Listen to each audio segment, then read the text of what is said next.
Everything's ruined, my job, my body, my relationships, my eyebrows, it's all falling apart. And then, like 2 hours later, you're just making toast like nothing happened. Welcome to your brain before 9 a.m. It's not a wise monk in the mountains. It's a sleep-deprived toddler in a panic room. That's why Joe's rule number one is simple. Never trust your feelings before 9 a.m. Don't quit your job. Don't text your ex. Don't spiral about your life path or the fact that you haven't figured out how to file your taxes properly since 2014. Don't decide to become a llama farmer in Peru. Don't trust any of it. Before 9 a.m., your brain is not thinking clearly. It's reacting, not reasoning. It's flooded with cortisol, dehydrated, and statistically speaking, probably sitting on the toilet. This isn't wisdom. It's chemical confusion. But the problem is, those early feelings feel real, so real, because they come dressed in your voice. They sound like truth, but they're just echoes of your stress. You're in high self-doubt. Your brain's executive functions, the part that helps with logic, planning, perspective, those don't even fully wake up for a while. Meanwhile, your inner critic's already throwing a TED talk about why you suck. And let me tell you, that guy's a smooth speaker. Now here's what most people don't know. Your thoughts aren't facts, your emotions aren't prophecies, and that voice telling you you're lazy, behind, a mess, unlovable, it's not your conscience. It's your nervous system screaming in all caps because you haven't had water or sunlight yet. Your brain is basically your personal assistant, but it's been pulling an all-nighter for 10 years straight. Of course it's a mess. Burnout doesn't always look like collapsing on the floor. Sometimes it looks like nothing. You're not crying, you're not panicking, you're just blank. You scroll, you nod in conversations, you answer emails like a polite ghost. You function, but you feel like a fogged-up mirror, numb, disconnected. You forget what joy feels like, or you only feel it in 3-second bursts before your mind reminds you of something to worry about. And the worst part? You feel guilty about it. Because on paper, everything looks fine. You've got food, Wi-Fi, maybe even a dog. But inside, you feel like your soul is buffering. Like your body showed up to life, but your spirit's stuck in traffic. And then you compare yourself. Of course you do. You scroll and see everyone else's highlight reels. Crystal clear skin, green smoothies, couples who go hiking for fun, people whose lives look like Airbnb commercials, and you're sitting there in sweatpants, eating cereal with a fork because all your spoons are in the sink. But here's the truth. Nobody posts their breakdowns. Nobody Instagrams their "I stared at the wall for 2 hours" afternoons. Everyone's fighting battles you can't see, including you. And that fight, it's exhausting. Let me tell you something real. Productivity is not your purpose. You are not here just to perform, produce, and post. You are not a machine with a content calendar. You're a human being. You are not put on earth to burn out in silence while pretending you're fine. You are not meant to survive off cold brew and shame. You're allowed to be tired. You're allowed to not have it all figured out. You're allowed to say, "This is hard," without needing to justify it. Let me tell you a story. During the lowest point of my life, I was doing what many of you have done. I was pretending everything was okay. I woke up every day, slapped on a smile, answered texts with "LOL, I'm fine," and walked through life like an unpaid actor in a bad sitcom. Then one day, I had a full-on breakdown in a Target parking lot. Not even a dramatic one. Just sat in my car, holding a bag of frozen peas, staring into the void. You ever cry so hard in public that a stranger walks by, makes eye contact, and just nods? That was me. And what broke me wasn't some major tragedy. It was the buildup. The thousands of tiny moments I ignored. The sleepless nights. The fake laughs. The constant pressure to keep up, show up, shut up. And in that moment, I didn't need motivation. I didn't need a 5-step plan. I needed permission. Permission to not be okay. Permission to stop. Permission to breathe. So here it is. I'm giving it to you. Permission. The thing you've been waiting for but didn't know you needed. If you feel like you're drowning in invisible pressure, pressure to be okay, to perform, to smile, to keep it together, when your insides feel like static, this is for you.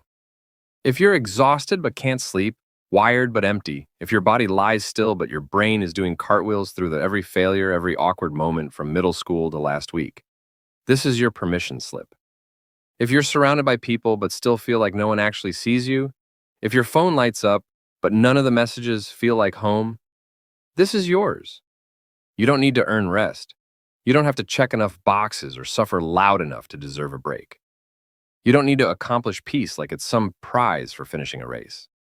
You don't need to bleed visibly to be allowed to say, I'm not okay. There's no pain quota. There's no struggle scoreboard. If it hurts, and that's enough.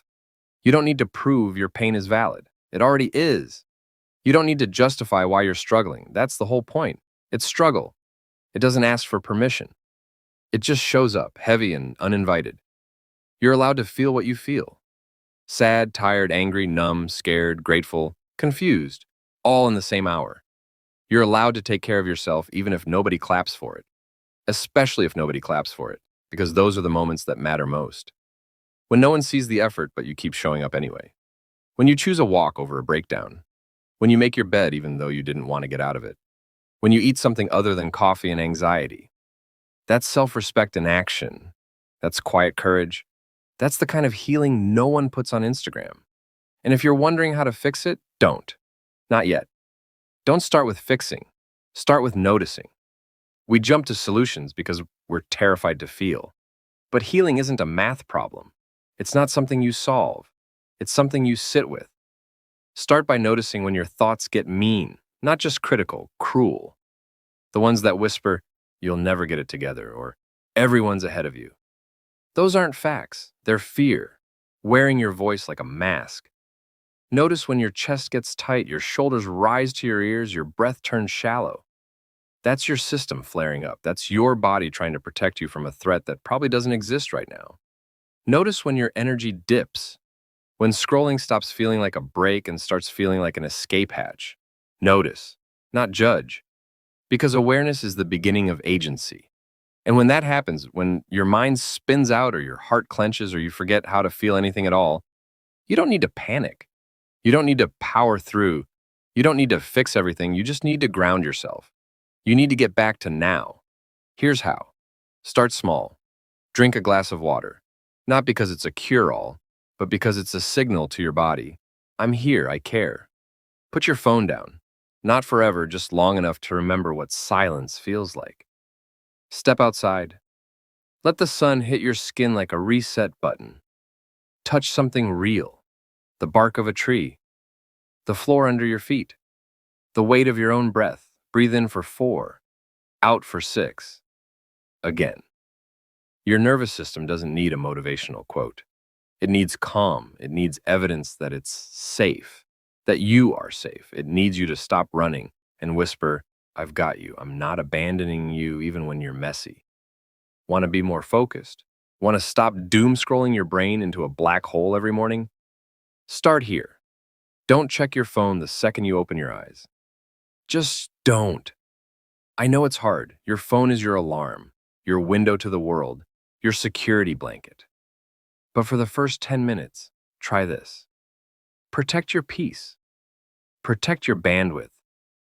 Give yourself silence, or music, or light stretching, or staring out the window like a cat contemplating the universe.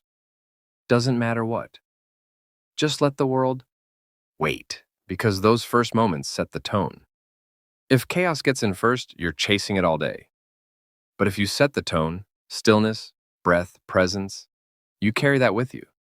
That's not hippie nonsense. That's neuroscience. You are literally wiring your brain for clarity. This world isn't built for your peace. It's built for your attention. That's why everything feels urgent. That's why you feel behind. You are not defective. You're living in a system designed to keep you scrolling, comparing, consuming, doubting. But the rebellion is in the pause. The resistance is choosing one thing instead of 10. The revolution is saying, no, I'm not burning out for your algorithm today. Rest is not weak. Focus is not boring. Self-compassion is not soft. They are power moves. They are survival skills in a world that monetizes your meltdown. So maybe the secret isn't fixing your whole life overnight. Maybe it's just not believing every dumb thing your 6:43 a.m. brain says. Maybe it's noticing the spiral and saying, "Nope, not going there today." Maybe it's laughing at the inner critic, talking back. "Thanks, Brenda, but we're not buying what you're selling." Maybe it's doing one small thing: drinking water before coffee, making your bed, taking a walk before opening your inbox, leaving that one text unread so you can protect your peace. That's not laziness. That's strategy. That's how you build a life that doesn't swallow you whole. That's what healing looks like. Not perfection, just one grounded breath in the middle of the mess. And I don't know your story. I don't know what dragons you've been slaying just to show up today. But if you've made it this far, if you're still here, still listening, I know this. You haven't given up. You still have a spark. Maybe dim, maybe flickering, but it's there. That spark is everything. It's proof that your soul is still reaching for the light. It means you're still trying, still hoping, still believing. Even if you forgot how to say it out loud, that counts more than you know. So here's how we end, with a breath, with a promise. You are not too far gone. You are not too late. You are not behind. You are exactly where you need to be to take your next step, not your final step, not the big leap, just your next one. You are not broken. You're breaking open. You are human. You are healing. And tomorrow, when that mean little voice wakes up early and tries to sabotage your peace again, you'll smile and say, "Not today. It's not even 9 a.m.